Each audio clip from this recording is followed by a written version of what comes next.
Good evening, comrades. We're coming back once again with another part to loyalty, the price of loyalty. And that goes almost simultaneously with the price of cowardice.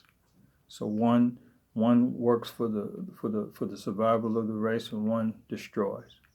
Okay? In a collective sense, especially.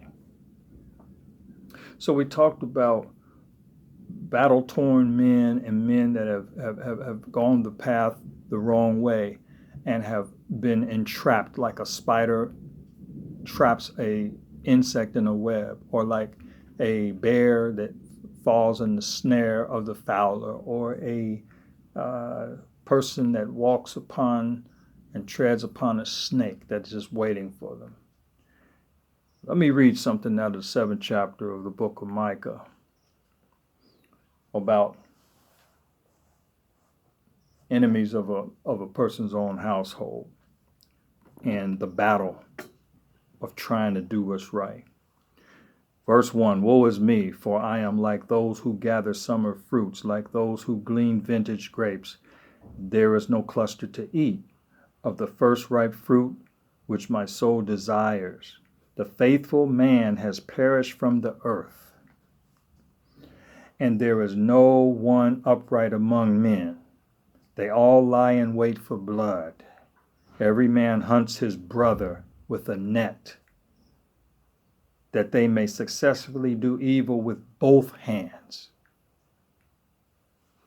The prince asks for gifts, the judge seeks a bribe, and the great man utters his evil desires, so they scheme together.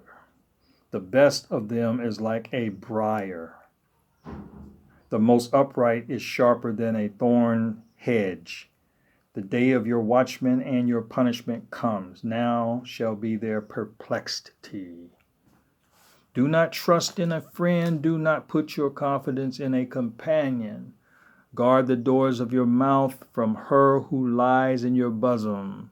For son dishonors father, daughter rises against her mother, daughter-in-law against her mother-in-law. A man's enemies are the men of his own house. The promise of God in such a situation, God says, therefore I will look unto the Lord, I will wait for God of my salvation, my God will hear me. Do not rejoice over me, my enemy. When I fall, I will rise. When I sit in darkness, the Lord will be a light to me. When I bear the indignation of the Lord, because I have sinned against him, until he pleads my case and executes justice for me.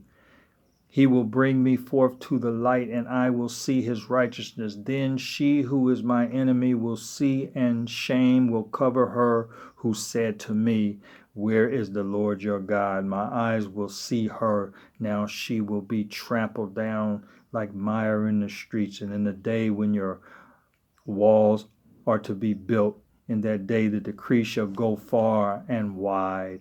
And in the day they shall come to you from Assyria and from fortified cities and from fortress to the river, from the sea to sea and mountain to mountain. Yet the land shall be desolate because of those who dwell in it and for the fruit of their deeds. Now, the beginning of those verses really hit the men that are practicing evil, and he's skilled with both hands. He practices and trains both of his hands to do evil. In the New Testament, it talks a lot about let not the right hand know what the left hand is doing. That means if the left hand does good and shows honor and gives something to his fellow man, don't brag about it over here on the left side. Let not the right hand know what the left hand doing. But in this scripture, in the 7th chapter of Micah, it's talking about men who train both hands to do evil. That means that they have a skilled practice in doing evil, and their heart is far from doing what's right. So in that sense, they have learned the camaraderie in wickedness. And when your men of your nation, or the men of your herd, your tribe, the men of your village, involve themselves in that, they begin to be corrupt from the heart, from the core. And they said nobody can be trusted. All of a sudden, brother is against brother, sister against sister, African against African, tribe against tribe. And the enemy comes down, conquers the man, takes the spoil, the booty, the prizes, the woman, the possessions, the material wealth, the minerals, the gold, the silver. And you will be desolate at the at the mercy of your enemies and your oppressors. Why do we last in slavery so long? Why do we stay in bondage so long? Because we oil the machine with wickedness against our own brother. We oil the machine with cowardice and too afraid to face the wickedness from without. So we instead turn inwardly to those that are weak like ourselves and prey on each other to show dominance and power, which is really not dominance and power. It's just total destruction. Many of the men choose the path of cowardice in the name of being brave. They go out and do things that are anti-society. When you do things that are anti-social, it doesn't mean that you're somewhere isolated by yourself, not bothering anybody. It's just the opposite. You are breaking boundaries. You're trespassing. You're being an aggressor. You're being a bully, or you're being an attacker. You're being a rapist. You're being a robber. You're being a killer. That is anti-society. You're not being anti by going in the opposite direction. You're being anti by going into somebody's territory and being the aggressor. And you know what? That criminal tendency to do what I just described is really the threatening position you're supposed to have to keep enemies at bay and to keep them from coming because of the threat that you pose, the ability to fight, the will to fight, the will to unite and protect.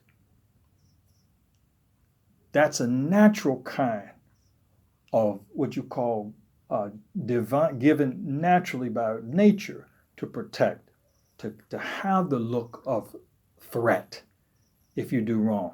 If a cop is a good cop, he wears the badge and uniform, it's a threat to those that want to do evil because they want to do wrong, but they're not going to do it in his presence because he poses a threat. Because if you cross that line, he will lock you up. He will come after you.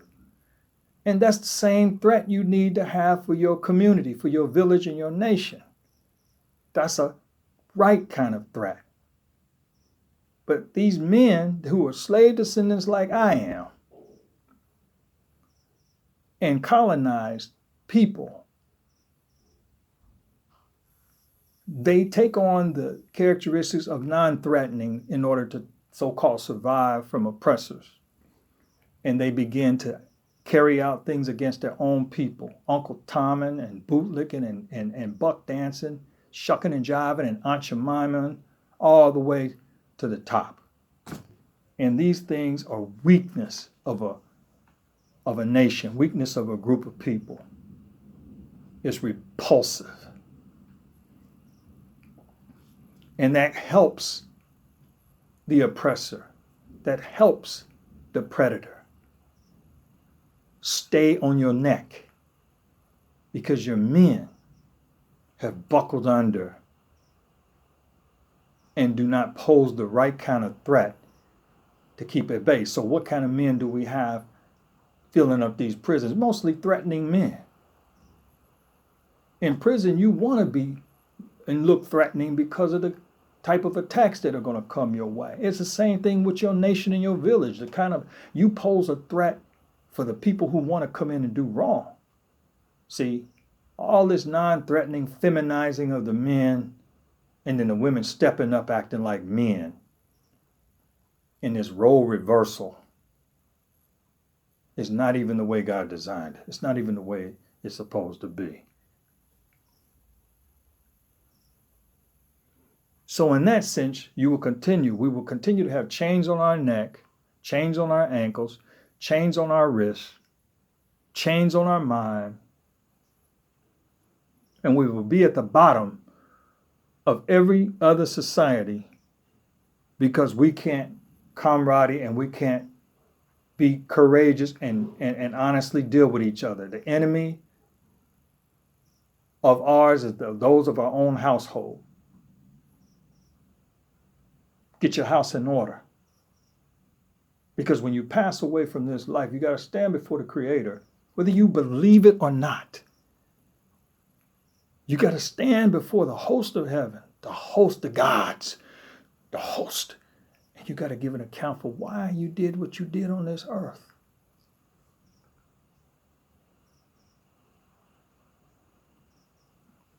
When crops are growing, they have weeds that come up and that choke out the crop. Got to snatch the weeds up in order to keep the crops healthy. Remember, only men that hold down other men as oppressors, holding down the oppressed, those are notoriously insecure persons. Notoriously insecure. They start trouble. They take trouble to your doorstep. They bring trouble your way. They hunt. They put a target on you. They hunt because they're notoriously insecure. There's an element of that in societies where they oppress the people that are black or African descent or any other group in any other society. They will target those men to keep their foot on those men's neck, to keep them from being the positive threat that they're supposed to be, to keep you protected. And you women, you sell out your men, you selling out your own life. You ain't gonna, they say no nation will rise above the women of their nation. Ain't no woman gonna make it without her man either.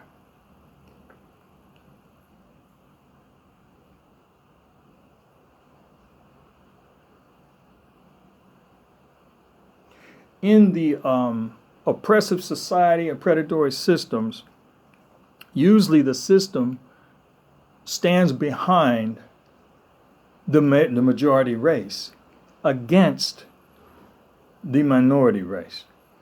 The system usually protects. So a lot of these men that kill men behind a badge, they go out and murder men, they use a badge and a uniform to hide behind. They don't have enough courage to go out man to man and do it. They have to get the system's backing to do it. That's the difference. When you go out without that system, you on your own. But as long as they got somebody to back them up and get them out of the stuff that they're getting ready to get into, they'll go do it. It's pitiful. And they're not fooling anybody. God knows what's going on.